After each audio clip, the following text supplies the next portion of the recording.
کیوں؟ اس لیے کہ ان کی دکانیں جو چمکائی جا رہی ہیں وہ صرف اسی موضوع پر ہے کہ اسلام کا وہ انکار کریں، اور معجزہ جو دہریت کی بنیاد ہے،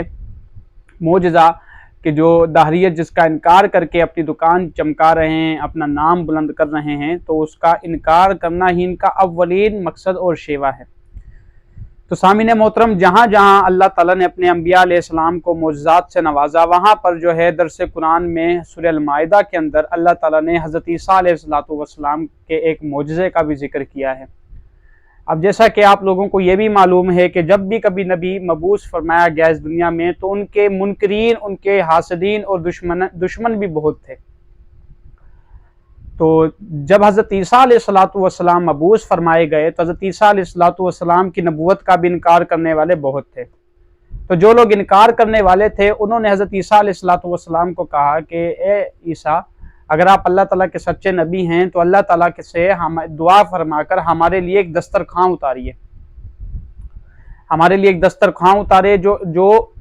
ہم پر آپ کی نبوت کی واضح دلیل ہو، صداقت ہو، اور ایک معجزے کے طور پر ہمیں ایک وضاحت پیش کر دے کہ آپ اللہ تعالیٰ کے نبی اور سچے نبی اور رسول ہیں۔ حضرت عیسیٰ علیہ السلام نے فرمایا کہ اگر تم ایمان لانا چاہتے ہو، اللہ تعالیٰ سے ڈرتے رہو، اور یہی تمہارے ایمان لانے کی کوئی معجزہ تمہیں طلب نہیں کرنا چاہیے، یہی تمہارے ایمان کی ایک واضح دلیل ہے کہ میں تمہارے درمیان موجود ہوں۔ لیکن انہوں نے کہا کہ ہم پر جو ہے یہ اطمینان ہو جائے گا اور ہمارے دل کو تسلی ہو جائے گی کہ آپ اللہ تعالیٰ کے برحق نبی ہیں، لہٰذا آپ اللہ تعالیٰ سے معجزہ جو ہے وہ بطور معجزہ آسمان سے دسترخوان طلب کیجئے۔ چلتے ہیں قرآن مجید کے سرورق پر، کیونکہ جو بھی چیز قرآن مجید میں موجود ہے وہ رد نہیں کی جا سکتی۔ یہ بات ہمیشہ یاد رکھیں، اس دین اسلام اور اس دنیا میں جو قول معتبر ہیں وہ صرف دو اقوال ہیں۔ ان دو اقوال کے علاوہ ہر شخص کی بات رد کی جا سکتی ہے، ہر شخص کی بات سے اختلاف کیا جا سکتا ہے۔ وہ دو اقوال کون سے ہیں؟ ایک کتاب اللہ تعالیٰ کی کتاب قرآن مجید فرقان حمید، اور دوسرا حدیث رسول صلی اللہ علیہ وسلم۔ یہ دو اقوال ایسے ہیں، دو قول ایسے ہیں کہ جن کو کبھی رد اور جن میں کبھی شبہ نہیں کیا جا سکتا، ان پر حکم قطعی لگتا ہے۔ باقی ان کے علاوہ جتنے اقوال اور جتنے احکام ہیں وہ ظنیات پر شمار ہوتے ہیں۔ چلتے ہیں قرآن مجید کے سرورق پر۔ قرآن مجید فرقان حمید ارشاد فرماتا ہے حضرت عیسیٰ علیہ السلام سے، اللہ تعالیٰ ارشاد فرماتا ہے، پارہ نمبر 7 سورہ المائدہ، آیت نمبر 114 اور 115 دونوں کے اندر یہ واقعہ موجود ہے۔ تو سورہ المائدہ، اور یہ بھی یاد رکھیں سورہ المائدہ کو مائدہ اسی لیے کہتے ہیں کہ یہاں پر اس میں ایک دسترخوان کا ذکر ہے، کیونکہ حضرت عیسیٰ علیہ السلام سے دسترخوان کو اتارنے کا مطالبہ فرمایا گیا۔ حضرت عیسیٰ علیہ السلام نے مطالبے کو پورا بھی فرمایا، تو اس لیے سورت کو مائدہ کہتے ہیں، یعنی دسترخوان کا جس میں ذکر ہے۔ جیسے سورہ البقرہ کو بقرہ اس لیے کہتے ہیں کہ اس میں ایک گائے کا ذکر ہے۔ سورہ نمل کو نمل اس لیے کہتے ہیں کیونکہ اس میں ایک چونٹی کو اللہ تعالیٰ نے وحی فرمائی، القاء فرمایا، اس میں اللہ تعالیٰ نے الہام فرمایا چونٹی کی طرف، تو اسے نمل کہتے ہیں۔ عنکبوت میں جو ہے وہ کافروں کے دجل اور فریب کو عنکبوت مکڑی کے جال سے تشبیہ دی گئی، اس لیے اسے عنکبوت کہتے ہیں۔ سورہ الفیل کو اس لیے فیل کہتے ہیں، اس میں جو ہے وہ اصحاب فیل یعنی ابرہا اور اس کے لشکر کو جو تباہ و برباد کر دیا گیا، اس کا مفصل واقعہ ذکر کیا گیا ہے، اس لیے اسے فیل کہتے ہیں۔ تو جو صورتیں ہیں ان کے نام کی جو مناسبت ہے وہ ان کے ذکر کی طرف ہے، جو اس کے اندر واقعات موجود ہیں۔ اسی طریقے سے سورہ المائدہ کو مائدہ اس لیے کہتے ہیں، اس میں دسترخوان کا ذکر موجود ہے۔ چلتے ہیں قرآن مجید کے سرورق پر۔ قرآن مجید فرقان حمید ارشاد فرماتا ہے، پارہ نمبر 7 سورہ المائدہ، آیت نمبر 114 اور آیت نمبر 115۔ قال عیسی ابن مریم، حضرت عیسیٰ علیہ السلام نے ارشاد فرمایا، اللہم ربنا انزل علینا مائدۃ من السماء۔ حضرت عیسیٰ بن مریم رضی اللہ تعالی عنہ اور علیہ السلام نے ارشاد فرمایا، اللہم ربنا انزل علینا مائدۃ، اے ہمارے رب ہم پر جو ہے آسمان سے دسترخوان اتار، تکون لنا عیدا لاولنا وآخرنا، تاکہ وہ ہمارے پہلوں کے لیے اور ہمارے بعد والوں کے لیے عید ہو جائے، وآیۃ منک، اور تیری طرف سے نشانی ہو جائے، وارزقنا وانت خیر الرازقین، اور ہمیں رزق عطا فرما، اور بے شک کہ تو بہترین رزق عطا فرمانے والا ہے۔ تو یہ حضرت عیسیٰ علیہ السلام نے دعا فرمائی۔ جب حضرت عیسیٰ علیہ السلام نے دعا فرمائی اور اللہ تعالیٰ کے حکم سے دسترخوان اترا، تو اس دسترخوان میں کھانے کے طور پر کیا تھا؟ اس کے اندر مفسرین کرام فرماتے ہیں اس میں مچھلیاں تھیں، بھنی ہوئی مچھلیاں تھیں، اور 5 یا 6 روٹیاں تھیں۔ روٹیوں کی تعداد میں جو اقوال ہیں مختلف ہو سکتے ہیں، تو اس میں 5 یا 6 روٹیاں تھیں عدد کے اعتبار سے۔ جس مفسرین کو جو روایت بہتر لگی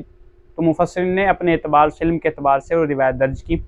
روٹیاں تھیں اور بھنی ہوئی مچھلیاں تھیں، روٹیوں کے اوپر شہد تھا، روغن تھا، گھی تھا، پنیر تھا اور مکھن وغیرہ جو اس صورت میں استعمال ہوتا تھا سالن کے طور پر، وہ چیزیں تھیں۔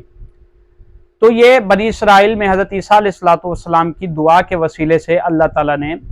حضرت عیسیٰ علیہ السلام کو بطور معجزہ دسترخوان اتارا۔ اب جن لوگوں نے دسترخوان اتارنے کا مطالبہ کیا ان میں ایک نام شمون تھا اور یہ حواریوں کا سردار تھا۔ تو انہوں نے حضرت عیسیٰ علیہ السلام کو کہا یہ دسترخوان جو ہم پر اترا ہے یہ جنت میں سے ہے یا آخرت میں سے ہے؟ یہ جنت کی طرف سے آیا ہے، دنیاوی ساز و سامان میں سے ہے یا آخرت میں سے ہے؟ تو حضرت عیسیٰ علیہ السلام نے فرمایا نہ یہ جنت کا ہے نہ یہ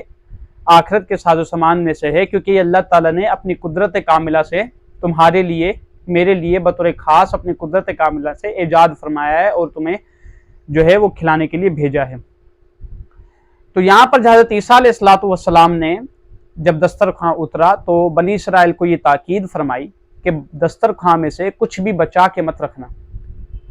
کیونکہ یہ لوگ انتہائی بخیل اور توکل کے نچلے درجے سے بھی نچلے درجے پر گھٹیا ترین قسم کے لوگ تھے، اور جن کو توکل کے 4 حروف تا واو کاف لام کا بھی پتہ نہیں تھا،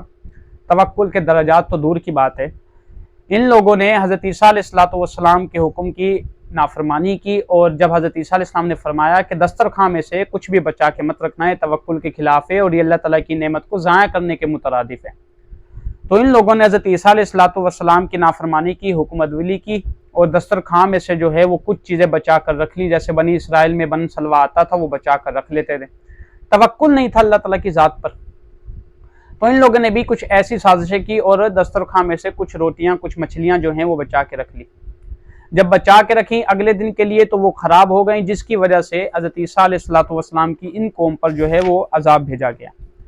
عذاب کیا بھیجا گیا؟ اور یہ اللہ تعالیٰ نے قرآن مجید میں ان عذاب کو جو ہے وہ پہلے ہی بیان فرما دیا تھا۔ اللہ تعالیٰ آیت نمبر 115 میں فرماتا ہے، آیت نمبر 114 میں تو حضرت عیسیٰ علیہ السلام کی دعا کا ذکر ہے، آیت نمبر 115 میں اللہ تعالیٰ فرماتا ہے قال اللہ انی منزلها علیکم، بے شک میں تم پر اس دسترخوان کو نازل کرنے والا ہوں، فمن یکفر بعد منکم، پس جس شخص نے اس دسترخوان کے اتر جانے کے بعد بھی تم میں سے کسی نے اس کا انکار کیا، کفر کیا، فإنی اعذبہ عذابا، میں اس کو ایسا عذاب دوں گا لا اعذبہ احدا من العالمین، جس کو میں نے عالمین میں سے، تمام جہانوں میں سے کسی کو ایسا عذاب نہیں دیا ہوگا۔ دسترخوان اتر جائے گا، لیکن دسترخوان اترنے کے بعد پھر کسی شخص نے تم میں سے، اے عیسیٰ علیہ السلام آپ کی نبوت کا اگر کسی شخص نے ان میں سے، تم میں سے کسی نے انکار کیا تو پھر میں اسے ایسا عذاب دوں گا کہ جیسا عذاب میں نے دنیا میں اور اس جہان میں کسی کو بھی نہیں دیا۔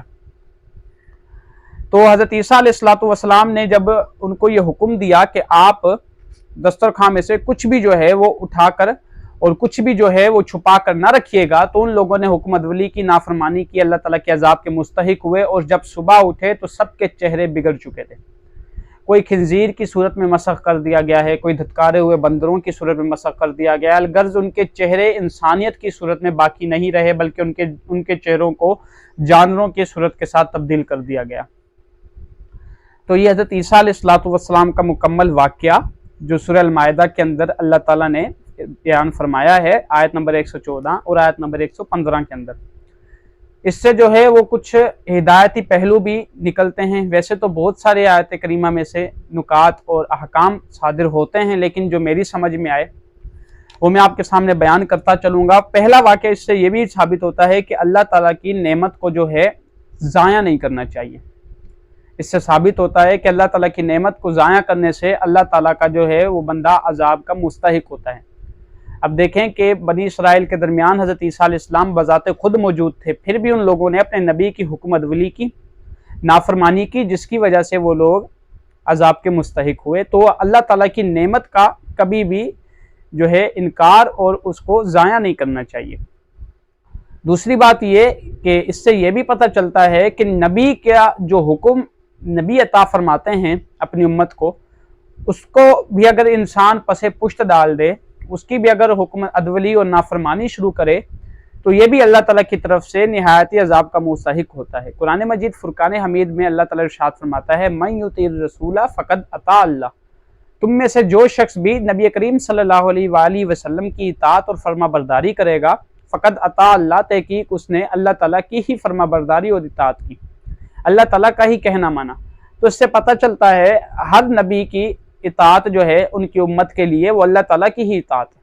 اور ہمارے نبی کریم صلی اللہ علیہ وآلہ وسلم تمام انبیاء مرسلین کے سردار ہیں، ان کی اطاعت کرنا گویا اللہ تعالیٰ کی ہی اطاعت بجا لانا ہے۔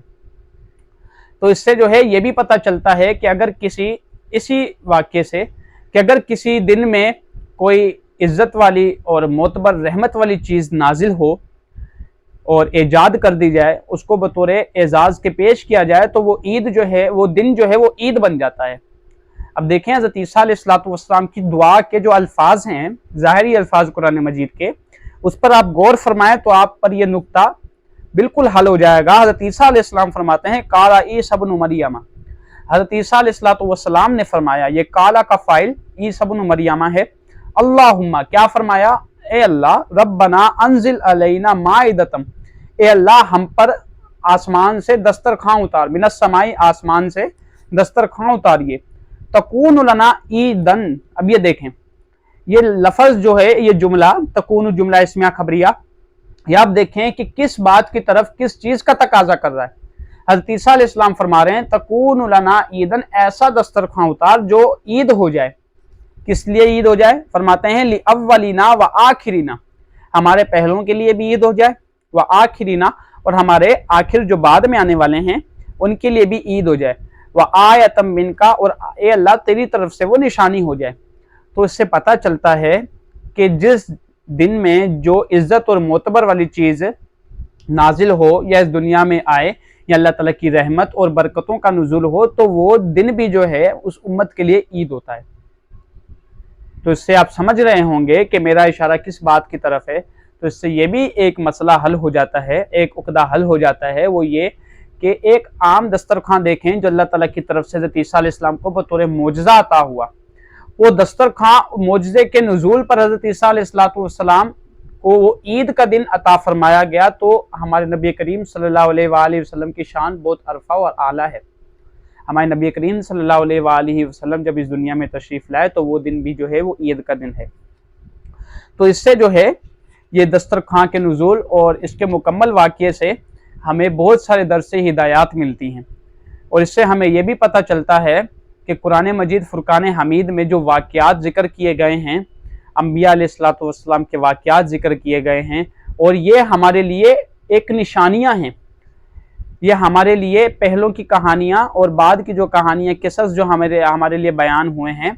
یہ ہمارے لیے نشانیاں ہیں۔ دیکھیں حضرت عیسیٰ علیہ السلام کی دعا کے الفاظ یہی ہیں، حضرت عیسیٰ علیہ السلام فرما رہے ہیں ایسا دسترخوان اتار وآیۃ منکا، جو تیری طرف سے نشانی ہو۔ اب نشانی صرف ان لوگوں کے لیے نہ تھی جو حضرت عیسیٰ علیہ السلام کی نبوت کے منکر تھے، بلکہ نشانی بعد میں آنے والوں کے لیے بھی ہے، کہ یہ واقعہ ایک نشانی ہے، عبرت خیز واقعہ ہے، اس سے جو ہے ہر شخص کو عبرت لینی چاہیے۔ تو یہ واقعہ قرآن مجید فرقان حمید سے میں نے آپ کے سامنے بیان کیا۔ چلتے ہیں اس کے صرف نحوی مختصر تحقیق کی طرف۔ قالا یہ فعل ماضی کا صیغہ ہے، اور عیسیٰ ابن مریم، عیسیٰ ابن مریم علیہ السلام یہ اس کا فاعل ہے، اور اللہم ربنا انزل علینا مائدۃ من السماء یہ مقصود باندا ہے، اور اللہم ربنا اے ہمارے رب، انزل علینا ہم پر نازل فرما، اتار، انزل فعل امر کا صیغہ ہے باب افعال سے، مائدۃ یہ اس کا مفعول بھی، من السماء یہ جار مجرور ہو کر انزل کے ظرف لغو ہو جائے گا، تکون لنا عیدن وہ ہو جائے ہمارے لیے عید، لیولنا و آخرنا جو ہمارے پہلوں کے لیے بھی عید ہو جائے اور ہمارے آخر کے لیے بھی عید ہو جائے۔ یہ جملہ اسمیہ خبریہ ہو کر یہ اس کا مقصود باندا کا دوسرا حصہ بنا دیا جا سکتا ہے، اور اس کے علاوہ اور بھی آپ ترکیب کر سکتے ہیں، وآیۃ منکا اور تیری طرف سے نشانی ہو جائے، ورزقنا اور ہمیں رزق عطا فرما، ورزق فعل امر کا صیغہ ہے، حمزہ وصل درمیان کلام میں آنے کی وجہ سے گر گیا، اور نا ضمیر مفعول